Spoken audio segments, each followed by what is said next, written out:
அஸ்ஸலாமு அலைக்கும் ரஹமத்துல்லாஹி வபரகாத்துஹு அல்ஹம்துலில்லா. இன்றைக்கான பதிவில் உங்களை வெறுத்து ஒதுக்கும் கணவனோ அல்லது மனைவியோ உங்களை புரிந்து கொண்டு உங்களுடைய அன்பை புரிந்து உங்களிடம் தேடி வர, உங்களிடம் எப்போதும் அன்பாக இருக்க, நீங்களே கதி, நீங்கள் தான் வாழ்க்கை, நீங்கள் தான் ஒரு நல்ல துணை அப்படின்னு தேடி வர்றதுக்கான ஒரு வஜீஃபாவை தான் நான் சொல்ல போகிறேன். ஏன்னா என்கிட்ட நிறைய சகோதரிகள் கேட்குறது இந்த ஒரு விஷயத்தை தான். அதாவது என்னுடைய கணவன் மீது நான் அளவுக்கு அதிகமாக அன்பு வச்சிருக்கிறேன், ஆனால் அவர் என்னை புரிஞ்சுக்க மாட்டேங்கிறாரு. என்னுடைய அன்பு என்ன அப்படிங்கிறது அவருக்கு புரியலை. நாங்கள் 2 பேரும் சண்டை போட்டுக்கிட்டு இப்போ பிரிஞ்சிருக்கிறோம். பேச்சுவார்த்தையே கிடையாது. ஆனால் எனக்கு என்னுடைய கணவருடைய அன்பு வேணும், அல்லது என்னுடைய மனைவியினுடைய அன்பு வேணும். நாங்கள் உயிரோடு இருக்கிற வரைக்கும் சேர்ந்தே அன்பாக ஒன்றாக இந்த வாழ்க்கையை நாங்கள் வாழணும் அப்படின்னு நினச்சா கண்டிப்பாக இந்த ஒரு அமலை நீங்கள் செஞ்சு பாருங்கள். பவர்ஃபுல்லான அமல், ரொம்ப நம்பிக்கையோடு செய்யுங்க. இப்போ அந்த அமல் என்ன அப்படிங்கிறத பார்க்கலாமா? முதல்ல நீங்கள் இந்த அமலை செய்யறதுக்கு முன்னாடி நல்ல முறையில் குளிச்சுக்கணும், நல்ல முறையில் ஒழு செஞ்சுக்கணும். அதற்கு பிறகு 2 ரக்காத் நீங்கள் சலாத்துல் ஹாஜத் தொழுகணும்.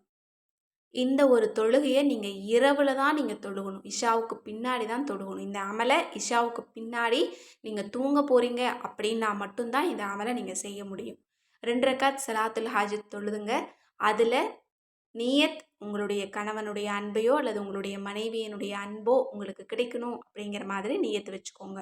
அடுத்தது சூரா லுஹா இருக்கு இல்லையா, வல் லுஹா வல்லேலி, அந்த சூறாவை 10 தடவை ஓதுங்க. அடுத்தது 3வது இந்த ஒரு துஆவை 25 தடவை ஓதுங்க. அடுத்தது 4வது உங்களுடைய கணவருடைய அன்பை அல்லது மனைவியினுடைய அன்பை நீங்கள் அடைந்து கொள்ளணும் அப்படின்னு அல்லாஹ்விடத்தில் நீங்கள் துஆ செய்யுங்க.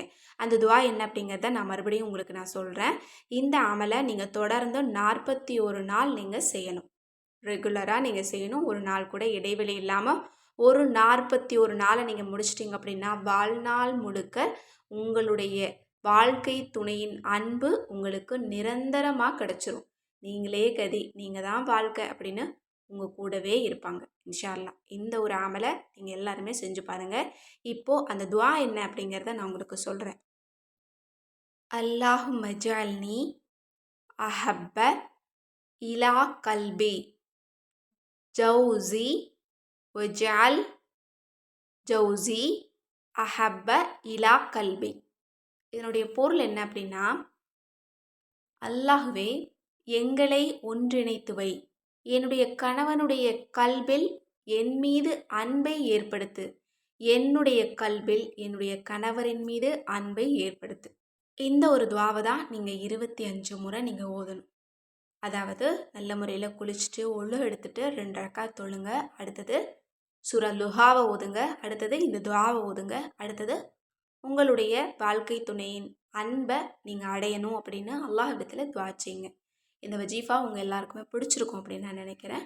இது ரொம்ப ரொம்ப பவர்ஃபுல்லான ஒரு வஜீஃபா தான். இன்ஷா அல்லாஹ் முயற்சி பண்ணிவிட்டு இது உங்களுக்கு ஒர்க் அவுட் ஆச்சு அப்படின்னா கண்டிப்பாக மற்றவங்களுக்கும் இதை ஷேர் பண்ணுங்கள். மேலும் நம்ம சேனல் இது வரைக்கும் சப்ஸ்கிரைப் பண்ணாமல் பார்த்துட்டு இருந்தீங்கன்னா இப்போவே சப்ஸ்கிரைப் பண்ணி லைக் பண்ணிக்கோங்க. அஸ்ஸலாமு அலைக்கும் ரஹமத்துல்லாஹி வபரகாத்துஹு.